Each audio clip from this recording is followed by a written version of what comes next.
Está no ar mais um Ela é o Elo com Deise Maranata. Um espaço aberto para conversar sobre assuntos que mexem com a nossa vida, com a nossa rotina e com o nosso estado. Hoje o assunto é muito atual e necessário.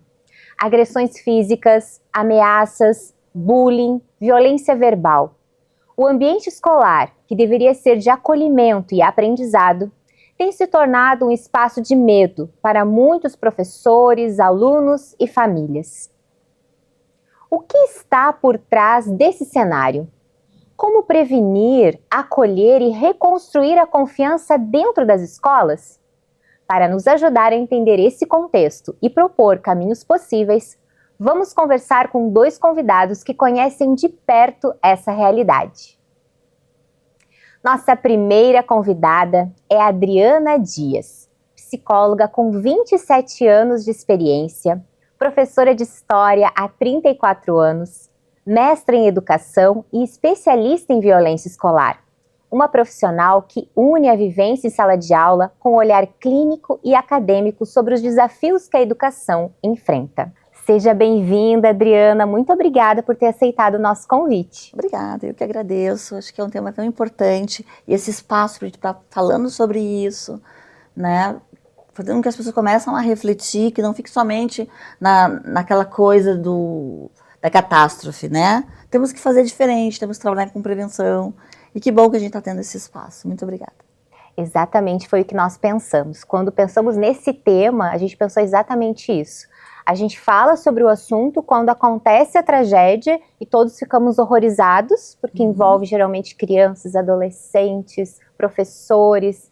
Então vamos falar um pouquinho sobre isso. Com certeza é um assunto que mexe com a gente como mãe, né, como tia, como família. Então, Adriana, vamos começar assim, que tu defina para nós o que é a violência escolar. Entenda-se como violência escolar como qualquer ação, omissão ou relação danosa, né, que traga danos emocionais, físicos, institucionais dentro do ambiente escolar. Seja ele através de entre alunos, entre professor-alunos, entre comunidade e escola, né?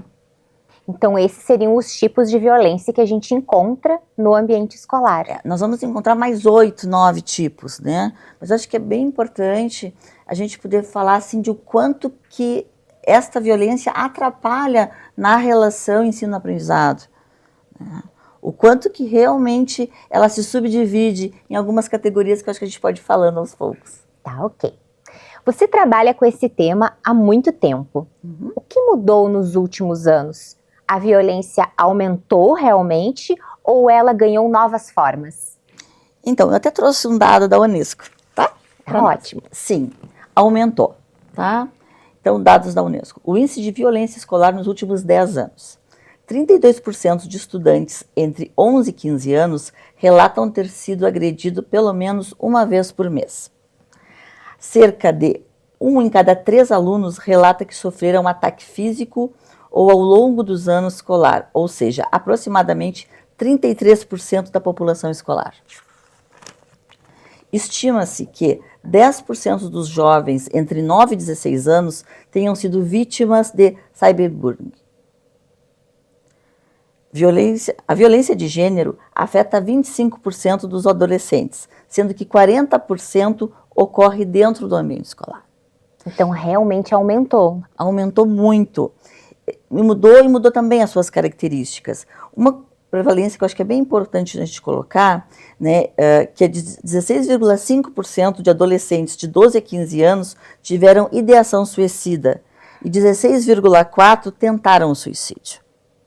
Imagina que triste, né? Crianças, adolescentes ali na flor da idade, a gente é tão feliz, crianças sem preocupações, né? Deveria ser sem grandes preocupações, podendo aproveitar aquele ambiente escolar, as amizades, os professores, e ter esse tipo de sentimento. E temos, né, assim, cada vez mais, né, e temos que começar a falar disso, eu acho, num outro momento, sobre a questão, sim, da ideação suicida e do suicídio na escola, né? E o quanto que todos nós estamos muito despreparados para isso. É o aluno que não se fala, é a situação que não se fala, mas penso que seja bem importante, num outro momento, se falar também sobre isso. E quais os sinais ou sintomas que os pais, os professores, ali, os funcionários da escola devem ficar atentos? Bom, vamos pensar assim, né? Depende muito também da faixa etária, mas em geral, o isolamento. Né? Aquela criança, aquele adolescente que não quer brincar, não quer se integrar, ele fica quietinho lá do lado, né? Usa muito capuz, né? Muito frequente, assim, não quero enxergar, baixa do rendimento escolar, né? Não quer participar de atividades propostas pela escola, faltas frequentes, fuga, né? Fuga da sala de aula, questões físicas como vômito, diarreia, desmaios, principalmente tem acontecido há muito tempo a automutilação. Isso é um tema que a gente já ouve muitos pais comentarem, né? De acabarem encontrando, e a gente percebe também quando os adolescentes estão um calor e eles estão de moletom, de mangas compridas, a gente já fica atento achando estranho aquele comportamento, né? E eu acho que é bem importante isso, né? Porque às vezes os pais pensam assim, é o jeitão dele, sabe? E eu acho que é importante a gente colocar aqui, eu acho que o professor Alex pode me auxiliar, é o quanto a gente fala da família, né? A diferença que a gente tem quando na primeira infância os pais participam da escola. E conforme eles vão crescendo, vai tendo um afastamento. Então, por exemplo, se tu for numa reunião de escola, onde nós vamos ter lá crianças do primeiro ano, né, do fundamental, segundo, a sala de aula está cheia. Conforme vai aumentando, quando chega no 9º ano, tu vai ter 2, 3 pais. E daqueles alunos que não têm dificuldade. Né? Então, faça com que a gente pense também, o que está acontecendo com esses pais? A adolescência é um momento de conflito, né? Mas nós como adultos, e por isso somos adultos, temos que entender que este conflito não é comigo pai, comigo mãe, mas sim um momento de vida pelo qual eu estou vivenciando. Sabe? Então, assim, os pais dizem, e aí quando tu fala, né, o que muda, a questão da tecnologia mudou muito. O meu filho vai para o quarto, ele está quieto lá no quarto. Ele está em casa, ele está em casa, é seguro. Né? E hoje a gente sabe que é o ambiente mais inseguro que tem. Porque lá é onde eles fazem os seus grupos. Eles podem ser o que eles quiserem. E é onde a violência tem acontecido muito forte, a questão do cyberbullying.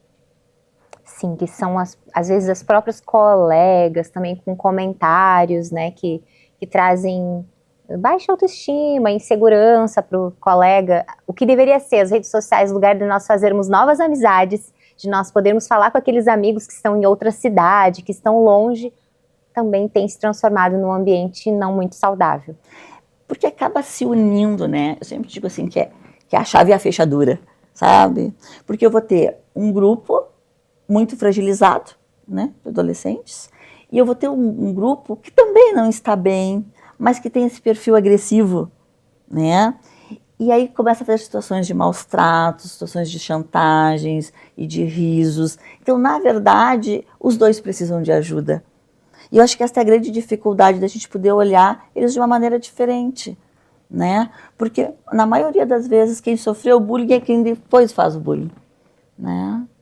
Ele já viveu aquela experiência e reproduz aquele comportamento. Ele acaba reproduzindo isso para querer se sentir importante na sociedade, importante na escola, né? Ser o engraçado. Então, importante para nós pais, né, que estamos ouvindo, que nem sempre o fato do nosso filho estar lá no quarto, quietinho, na internet, é seguro.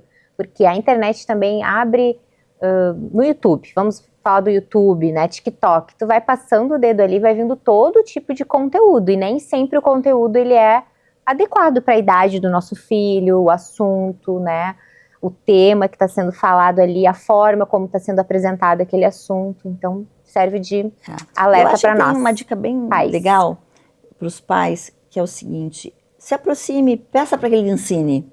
Os adolescentes gostam muito disso, né? Filho, me ensina. Né? É uma maneira desse pai se aproximar, desse filho conhecer essa tecnologia, porque realmente a gente não conhece, né? E aí fica um mundo à parte. Mas se esse pai chama, diz, olha, eu quero conhecer, me ensina como é que funciona, é uma maneira dele se aproximar desse filho e também conhecer a rede com quem ele está se relacionando. Na sua visão, qual deve ser o papel da escola, da família e da comunidade? Porque a gente percebe que muitas vezes, né, acontece dos pais ficarem esperando que a escola traga o assunto, que a escola fale sobre o que eles devem ver na internet, ou sobre como eles devem se comportar com o grupo, com os colegas, mas qual que seria o papel então da escola, da família e da comunidade para que todos trabalhem juntos no cuidado desse adolescente, dessa criança? Isso.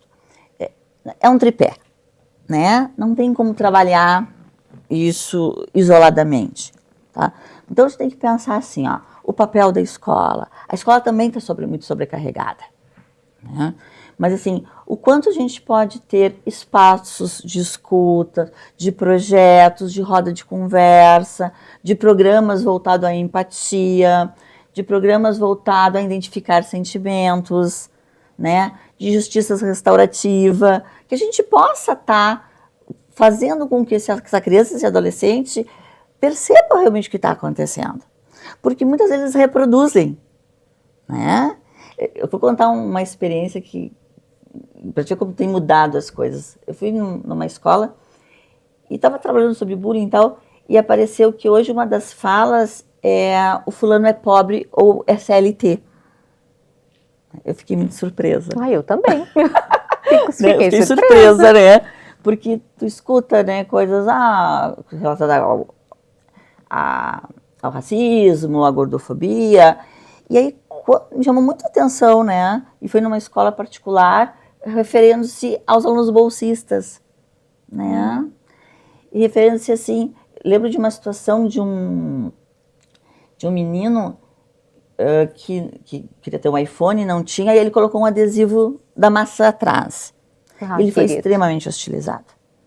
Isso, ele queria fazer parte do grupo, ele não queria se sentir diferente do grupo, né? E ele foi massacrado frente àquilo. Então, o quanto a escola vai ter que parar e fazer essa escuta, né? Eu sei que é difícil, eu sei que é complicado, mas talvez a gente possa fazer junto com um projeto dentro da escola. Ver realmente o que está acontecendo. Porque vamos pensar o seguinte, a escola é o maior tempo que essa criança fica, esse adolescente. Fica muito tempo mais do que com os pais. Ele, né? O professor, ele tem uma importância muito grande para esse aluno, né? Ele é esta referência que vê ele todos os dias, né? É para ele que o aluno faz a cartinha, é ele que diz, não, ele está diferente, né? Então, esta aproximação do aluno com o professor, eu acho que tem que ser muito incentivado e trabalhado. A questão da família, como eu já coloquei, né, anteriormente para vocês, a família precisa participar mais da escola. Mas não só numa questão de cobrar, o que a gente tem visto muito, né? Eu vou lá e eu vou cobrar. Não, só um pouquinho. O que está acontecendo? Onde é que eu posso ajudar essa escola? Como que eu posso participar das atividades, me integrar e contribuir, né, na formação do meu filho? Não só cobrar, né? Realmente é isso que mais a gente ouve dos professores. Que os pais vão para cobrar, que quando o professor chama a atenção do filho, alguns pais vão lá e querem tirar satisfações, por que falou assim com o meu filho? Então a gente pode pensar em ter um comportamento diferente. O que aconteceu realmente, professor? No que eu posso contribuir, né? Exatamente. E nunca esquecer, assim, né? Estamos todos ali para poder ajudar. Eles são somente crianças e adolescentes. Nós somos os adultos, né? E a questão da comunidade também, que é muito importante, né? A escola está dentro da comunidade. Então, vamos pensar o seguinte, as ONGs, as igrejas, os centros de habilitação, os CRAS, o Conselho Tutelar, nós temos uma rede social que está ali para nos ajudar, né? Que eu ainda acho que pouco se comunicam, sabe? A gente precisa esse olhar sistêmico, precisa caminhar junto. E eu acredito sim que no momento que a gente conseguir fazer isso, as coisas aos poucos vão começar a ter mudanças.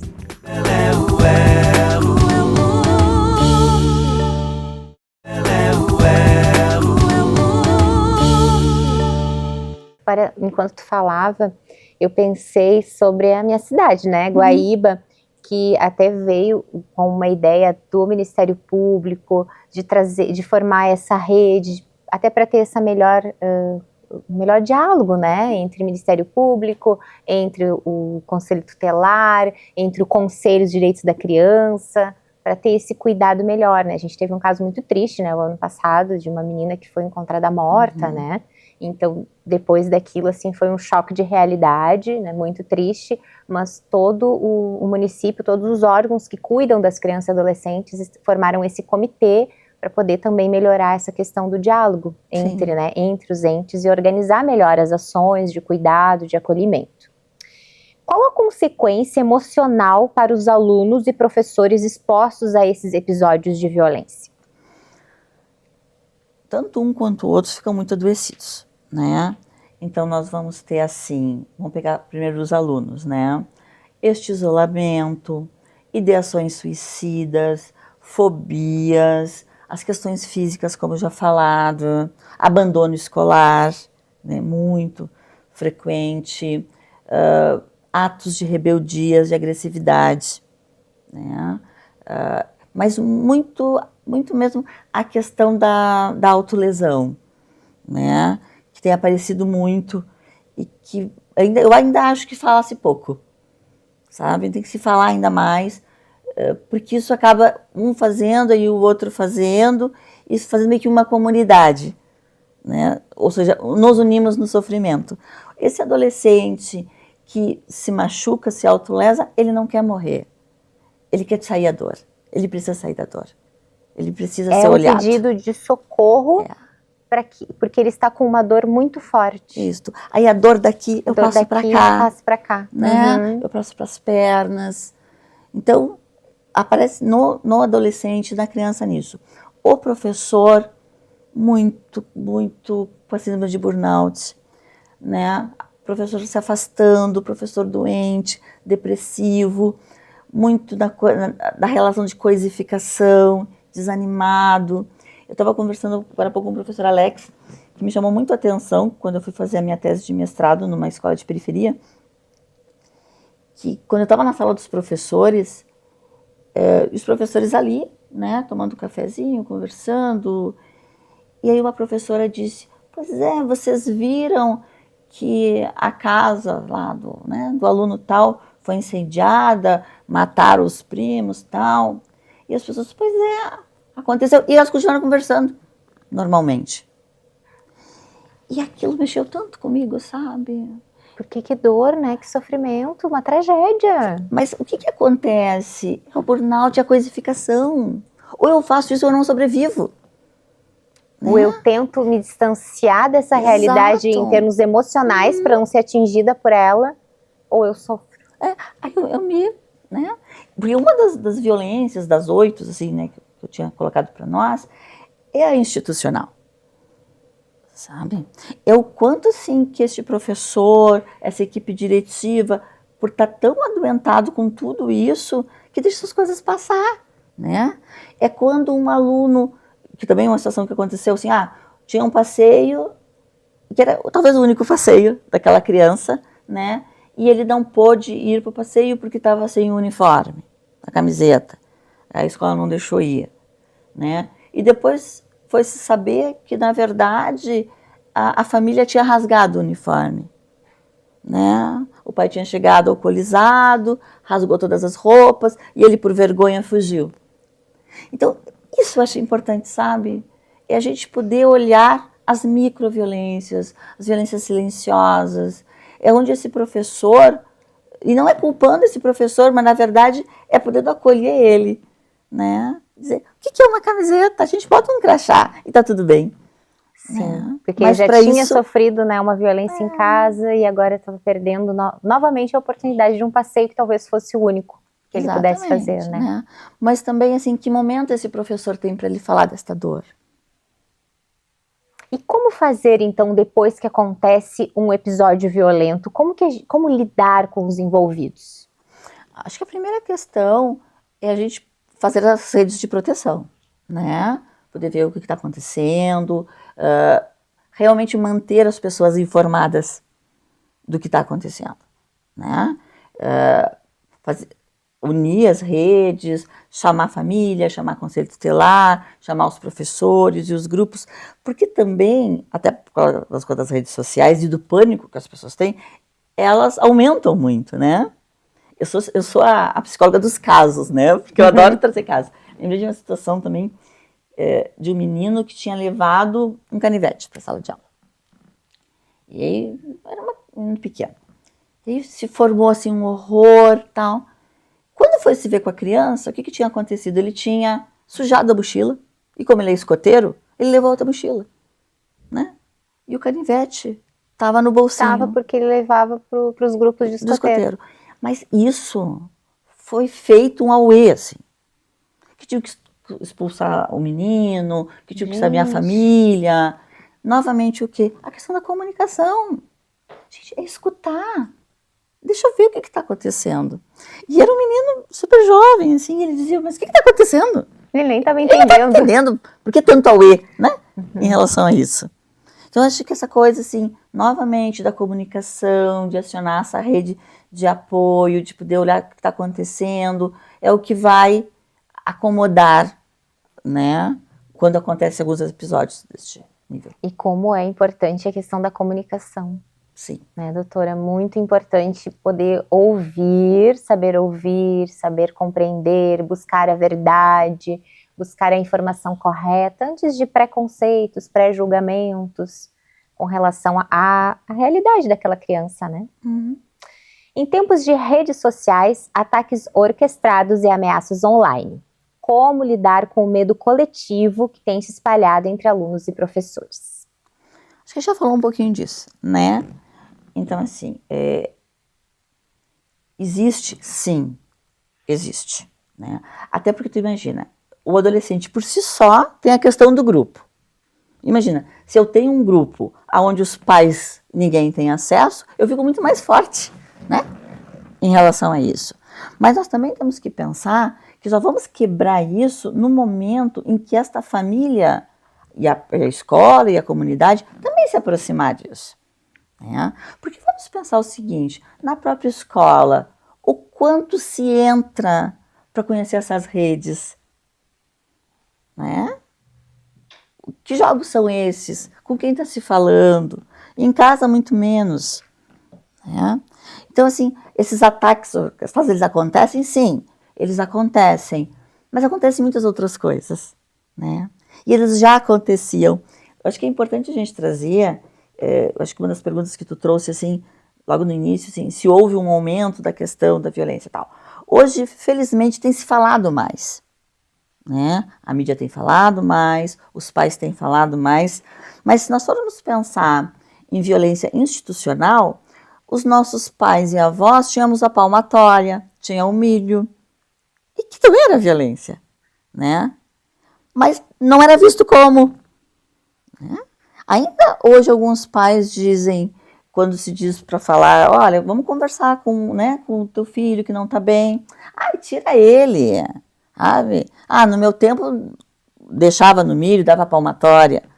A gente ainda escuta esse tipo de coisa. Então tu vê assim, quantas nuances acontecem no ambiente escolar. Né? É um novo mundo, é um outro mundo.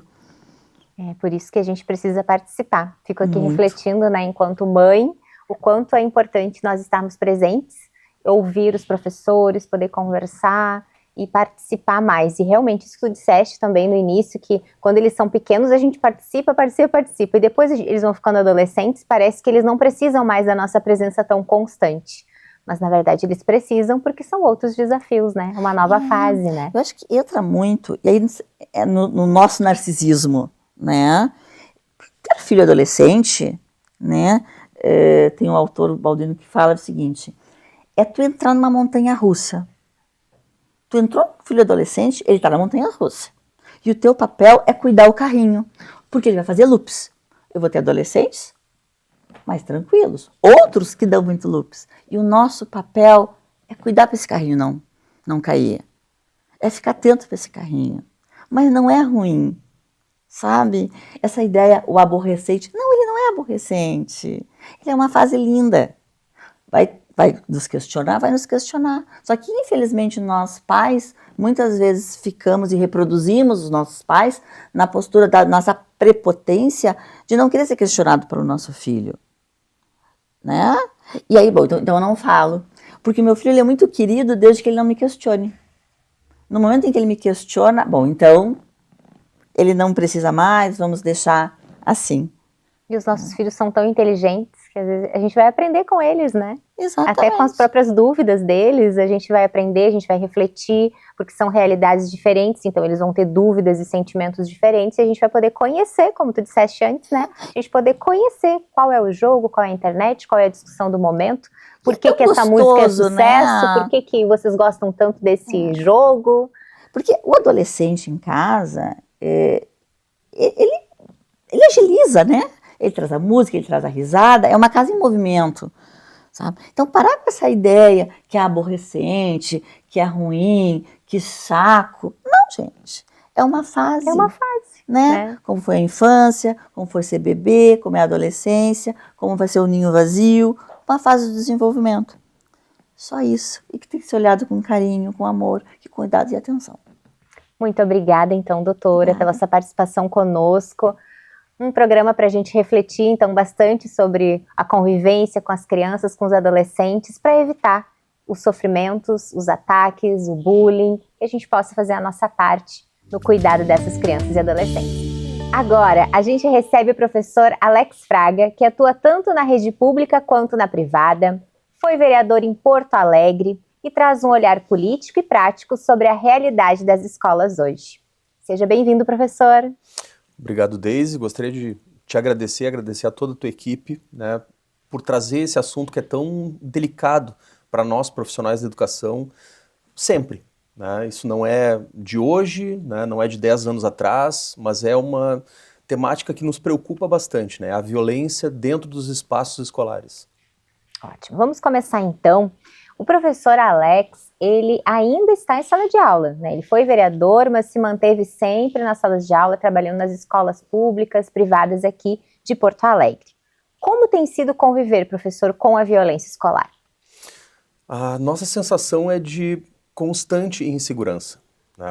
O nosso país não é um país que tenha relatos, né, ao longo do seu processo histórico educacional de atentados, como existe em outras nações, como por exemplo nos Estados Unidos, né, em que esses eventos drásticos, terríveis, acontecem com bastante regularidade. Mas aqui no Brasil a violência faz parte, infelizmente, né, do dia a dia nos espaços escolares. E como a Adriana muito bem destacou, são muitos diferentes tipos de violência ao qual estamos submetidos, né, diariamente. Como os professores estão lidando com isso? Como a gente comentou também, né, com a doutora Adriana, os alunos eles passam muitas horas na escola, às vezes mais tempo na escola com os professores, com os colegas, do que em casa com os pais. Como que os professores estão lidando com isso? Existe algum suporte emocional, institucional? Infelizmente, existem diferentes tipos de realidades. Né? Existem as realidades das quais os professores das redes privadas estão submetidos, que aí, infelizmente, poucos são as escolas, os colégios que dão qualquer tipo de suporte. Né? Infelizmente, os colegas das redes privadas muitas vezes precisam buscar, né, pela iniciativa própria, ajuda profissional, né, que lhes possa amparar, né, frente a esses fenômenos, né, ou esses eventos de violências sofridas. Nas redes públicas, né, existem canais que poderiam ser otimizados ou melhor utilizados para fazer o acolhimento, né, e prestar o suporte necessário para os professores e professoras que foram vítimas, né, de incidentes de violência dentro dos espaços escolares. Mas, infelizmente, esses canais não são bem utilizados. Né? Nós temos o gerenciamento das redes públicas de saúde feitas pela Secretaria Municipal de Saúde, né? E se houvesse um canal direto para fazer o acolhimento com profissionais capacitados, né, em receber, acolher, ouvir, né, e atuar mais incisivamente, né, eu acredito que seria muito menos traumático para os profissionais. Infelizmente, isso tem um reflexo, né, no atual momento e para o futuro tende a piorar, né? Porque eu atuo nesse momento, né, em pré-vestibulares, no segmento de pré-vestibulares. E o que eu percebo desde que eu iniciei, né, nesse campo de atuação da docência, lá em 2003, né, às vezes a gente fica pensando, puxa vida, Quanto quanto tempo. tempo. Mas desde 2003 até hoje, eu converso com os estudantes que buscam pré-vestibular para poder prestar, né, Enem e os vestibulares com maior competitividade, e eu percebo drasticamente uma redução significativa dos adolescentes, dos jovens que querem fazer licenciaturas ou querem prestar vestibular para pedagogia, né? Esses postos de trabalho, né, eles vão ficar ociosos daqui a pouco tempo, né? Existem alguns levantamentos feitos pela Rede S, né, se não me engano o SESC, que dizem que nós sofreremos aqui no Brasil um apagão, né, de docentes em 2050. Né? Em Logo 2050, logo ali, né, daqui a um quarto de século, a expectativa é de que nós tenhamos uma demanda por profissionais na área de educação muito maior do que aqueles saídos dos cursos de graduação. Ou seja, não teremos pessoas capacitadas para ocupar esses postos de trabalho para atuar justamente com as nossas crianças e com os nossos jovens. Os salários não são adequados, não são dignos, né, não dão aos profissionais da educação uma condição que minimamente, né, abasteça as suas necessidades e as necessidades da sua família. A violência é, infelizmente, o cotidiano das escolas, né, e nós não temos sequer mais o respeito da sociedade pela atividade, né, que nós desempenhamos. Porque antigamente, é professor. Hoje em dia tu diz, eu sou professor. Eu já ia trazer isso. Eu fico me lembrando de quando eu entrei para a primeira série, minha professora Cristina, não esqueço o nome dela. Sabe o que é tu, assim, amar aquela pessoa e querer ser ela? Sim. Eu queria ser professora, e quero até hoje, ainda vou ser professora, não sei em qual momento da minha vida, mas eu quero muito ser professora, eu gosto de ensinar, eu gosto de explicar, mas foi ela que colocou isso no meu coração, porque ela era tão maravilhosa. Eu me lembro dela dando as aulas, ensinando como a gente pronunciar as letras, como juntar, né, fazer as sílabas, aquilo era tão lindo para mim, e a gente comentava isso em casa. A gente era apaixonada, os nossos professores eram nossos amigos, nossas referências, com quem a gente conversava, com quem a gente contava dos namoradinhos, a gente contava para eles, depois a gente falava em casa, a gente perguntava como que a gente abordava em casa com os pais, como é que a gente ia contar, e eles sempre nos dando conselhos, mas a gente não vê mais isso hoje, né, professor? Esse respeito, eu acho, pela figura do professor como alguém que está ali para ser teu amigo, para ser alguém que vai te ensinar, né? Muitas coisas, não só do aprendizado, do currículo escolar, mas da vida também, né? Exatamente, né? A nossa tarefa diária, né? A nossa tarefa social é justamente mostrar um mundo diferente, né? O mundo das linguagens, o mundo da matemática, o mundo das ciências, que é a minha área de atuação, né? O mundo das ciências humanas, e infelizmente não se tem atratividade mais, né? Justamente porque, né, como a gente estava falando antes, hoje em dia tu comenta, né, que qual a tua profissão? Eu sou professor. Puxa vida, tu é professor, mas por que tu escolheu isso? Olha, porque eu gosto de dar aula, eu gosto de fazer diferença na vida das pessoas, eu gosto de atuar socialmente para formar uma sociedade melhor do que a que eu recebi dos meus pais. Eu acho que essa, né, é a essência da nossa profissão. Mas, infelizmente, né, nós temos muitos obstáculos para superar. Esse é apenas um deles.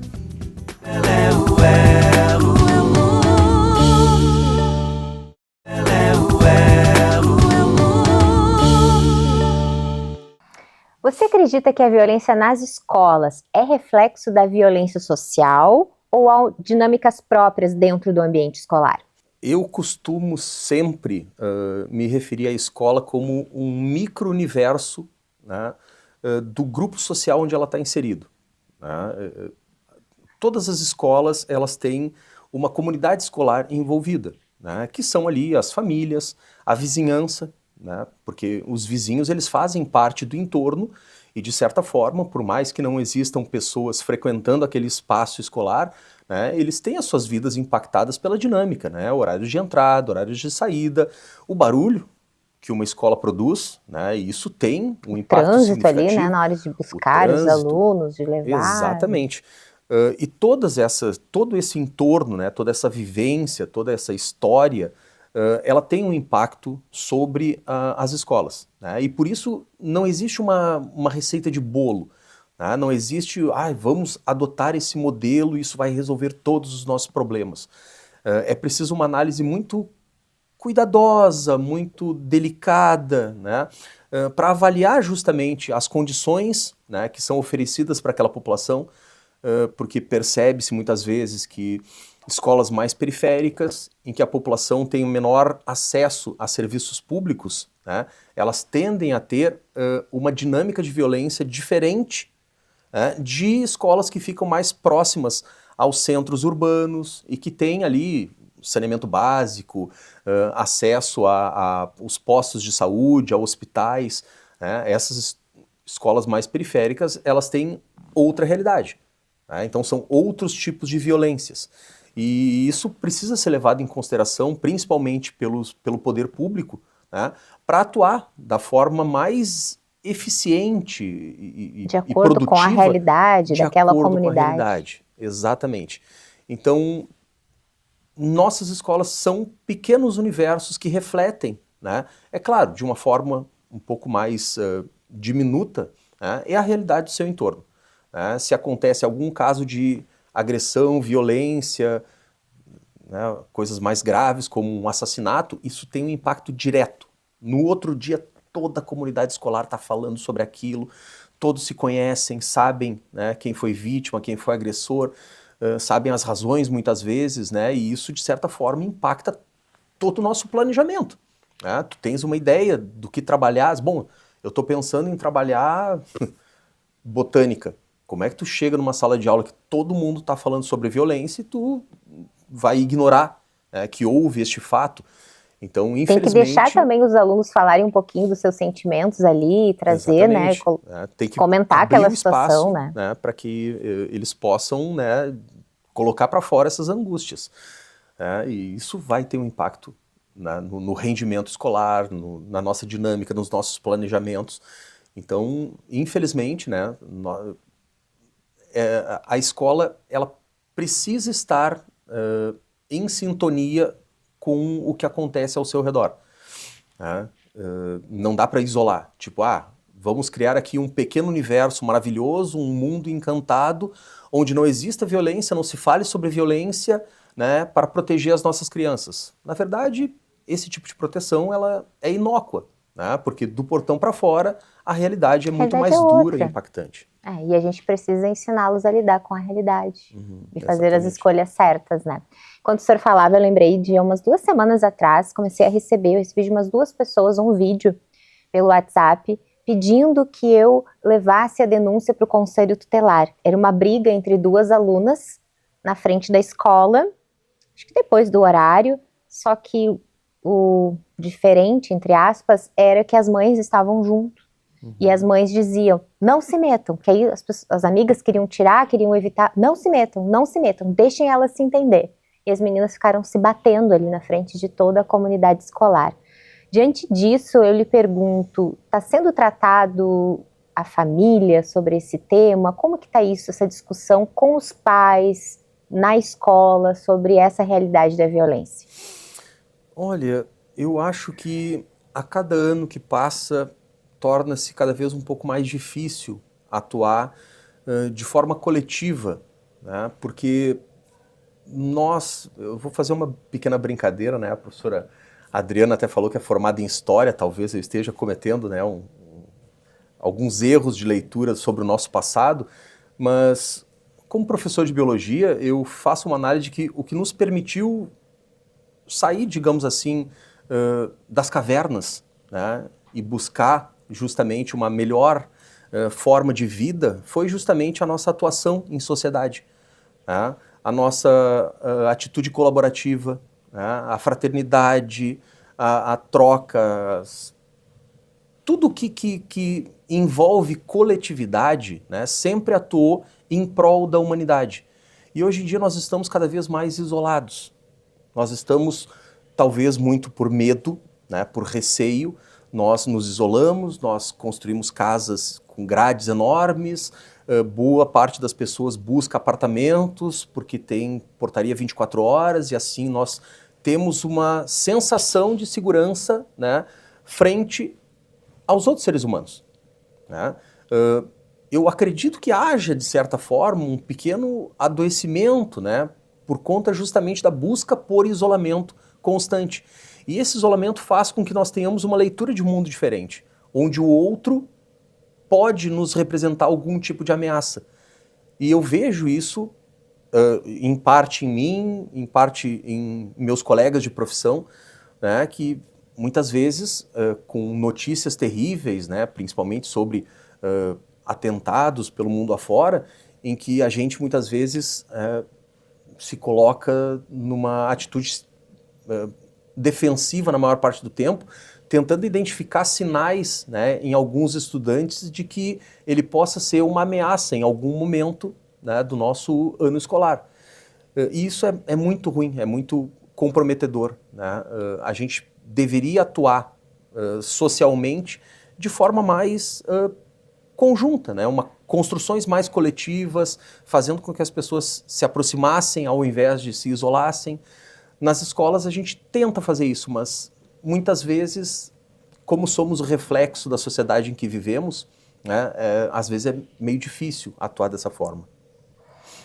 E como a política pública tem atuado nessa pauta? A gente ouve falar de leis, de projetos, mas como que está sendo na prática? Como é que está acontecendo lá na escola? Aí é um pouco mais difícil, né? Porque a tarefa, uma das tarefas principais, vamos colocar dessa forma, dos políticos, né? Sejam eles vereadores, deputados estaduais, deputados federais, senadores, é justamente produzir leis, né, que garantam direitos, que diminuam direitos, ou que regrem, né, normatizem as relações entre as pessoas. Muitas leis existem, né? Nós temos uma preocupação com relação à violência nos espaços escolares aqui no município de Porto Alegre, por exemplo. Em 2020, né, foi protocolado um projeto de lei, né, e essa lei foi sancionada, que estabelece uma série de protocolos, né, de prevenção à violência nas escolas. 2000. Né, isso faz um quarto de século, faz um tempão, e já era, né, um tema que preocupava a sociedade, né, a ponto de ser... A ponto de ser feito leis, né, a respeito disso. Né, específica. Aí nós tivemos uma lei em 2010, no município de Porto Alegre, né, do falecido vereador Mauro Zacher, sobre uma política anti-bullying, né, porque ele já percebia os reflexos negativos, né, dessas relações entre os estudantes. Em 2012, nós tivemos aqui em Porto Alegre o protocolo e a sanção de uma lei para prevenir agressões a professores de escolas municipais, especificamente, né, protocolo de prevenção a agressões em professores e professoras da rede municipal de Porto Alegre. Mas efetivamente não tem se avançado muito, né? Todas essas legislações produzidas, elas estabeleciam algumas diretrizes e muitas delas são aplicadas num primeiro momento e depois são abandonadas, ou eventualmente quando tem, né, uma explosão, quando tem um caso dramático, elas são retomadas e em seguida novamente esquecidas. E isso enfraquece, né? Porque a função da lei é justamente fazer a normatização. E se isso vira uma rotina, né, a gente pode então ter indicadores, né, dos eventos, das ocorrências de violência para fazer um acompanhamento sistemático, né, e intervir sempre de forma preventiva. Porque quando é depois do ato, né, aí é paliativo, aí a gente bota pano quente, aí a gente tenta mediar conflitos, e isso é fundamental também, não estou dizendo que não devamos fazer, né, mas... Nós devemos focar também na prevenção, né, para que não aconteça. A Adriana ressaltou a importância da justiça restaurativa, né, é fundamental, círculos de paz dentro das escolas, né? E nós tínhamos essa prática, né? E isso acontecia principalmente em regiões mais vulneráveis da cidade. Governos passados investiam, né, em capacitar profissionais das escolas, e esses profissionais tinham a incumbência de não atuar em sala de aula, mas atuar de forma global, com todas as turmas, né, identificando casos de violência, trazendo os alunos para atividades, né, extra-classe, né, faziam círculos de paz, né, conversavam, e o efeito era muito bom, né? É claro, eventualmente aconteciam episódios, mas a incidência diminuiu em frequência, né? Só que isso foi abandonado. É que é diferente, né, professora, a gente saber que a gente está fazendo a nossa parte, que a gente está buscando, né, fazer esses grupos, conversar com os alunos, prevenir, do que a gente não fazer. Exatamente. Até o sentimento, eu acho que fica para a comunidade, para todos os atores envolvidos, toda a comunidade escolar, fica um sentimento diferente. Não, a gente estava fazendo, a gente estava cuidando daquele adolescente, a gente estava atento, a gente viu que ele tinha um comportamento, do que não ver e acontecer uma tragédia, né? Exato.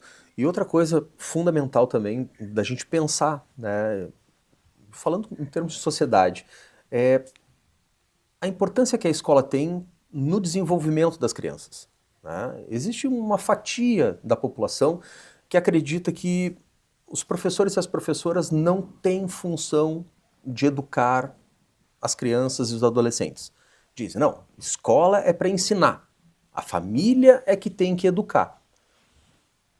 Como a própria Adriana destacou no primeiro bloco, a criança muitas vezes passa mais tempo dentro da escola do que com a família, né? E nós identificamos, nós professores e professoras, e os outros profissionais, né, dos setores das escolas, muitas vezes nós identificamos pequenos problemas, né, que quando tem ali uma intervenção rápida, né, eles podem ser minimizados, podem ser atenuados,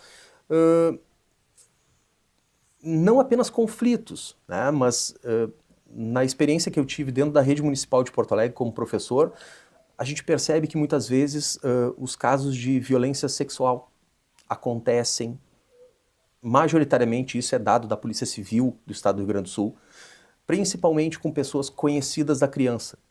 Infelizmente, sim, são pessoas que ela confia. Dentro da sua casa e com pessoas que ela confia, né? E quem faz a identificação desses problemas, né, dessas ocorrências, são os profissionais da educação, né? Porque percebem ali a mudança de comportamento, nós, né? Para que a gente consiga atuar de forma mais eficiente junto a crianças e jovens, nós precisamos estabelecer vínculos, né? Uma relação de confiança. E depois de estabelecida essa relação de confiança, muitas vezes as trocas que acontecem, elas permitem que nós possamos identificar algumas coisas. E aí sim, acionar outros órgãos, como o Conselho Tutelar, né, Polícia Civil, para fazer uma intervenção mais dura, quando o caso é, né, mais muitas vezes as crianças se sentem seguras, né, e acabam contando para o seu professor, para a sua professora, ou para algum funcionário da escola, exatamente, né, que estão passando por algum tipo de violência. Que você acredita que precisa mudar de forma urgente para que a escola volte a ser um ambiente de segurança, aprendizado e acolhimento? O que a gente precisa lutar para ser feito agora com urgência? Tantas coisas. Tantas coisas. Mas eu acredito, já que tu pontua, né, algo que deveria ser feito, eu acredito que nós deveríamos ter um pacto coletivo como sociedade. Tá? Nós precisamos devolver aos profissionais da educação, aos espaços escolares, a importância que esses espaços têm para o desenvolvimento das pessoas. Nós não podemos voltar a uma lógica de educação bancária, onde a escola é um simples local em que tu vai depositar conhecimento nas cabeças das crianças. Tá? A gente precisa resgatar que o espaço escolar é um espaço de desenvolvimento, que é um espaço importante, que os profissionais que atuam na educação, e eu não estou falando agora apenas de professores e professoras, né? As pessoas que atuam, por exemplo, nos serviços de orientação, né, educacional, pedagógica, que esses profissionais eles precisam ser valorizados, eles precisam ter a valorização e a sua autoridade né, resgatada. Né, porque... Nesse sentido, os pais darem esse respeito, essa autoridade, Exatamente. Conversar com os filhos em casa, olha, o teu professor respeita, ouve, obedece. Exatamente, e quando eu falo em autoridade, eu não estou de forma alguma falando em autoritarismo. Sim, Né? sim. Eu acho que o autoritarismo afasta o estudante, afasta o jovem, principalmente o adolescente. Né? É a autoridade, dizer, olha, o professor tem capacitação, ele estudou, ele se preparou para isso, ele planejou as suas atividades. Então, né, vamos participar da atividade, né? Vamos interagir, vamos dedicar, né? Valorizar também todos os mestrados dos professores. Exatamente. Que estudam, às vezes, né, a vida toda, mestrado e doutorado, né? Tem vários amigos professores, eles são muito dedicados, estudam muitos anos e se tornam especialistas, né? Um especialista em alfabetização, um especialista na sua área.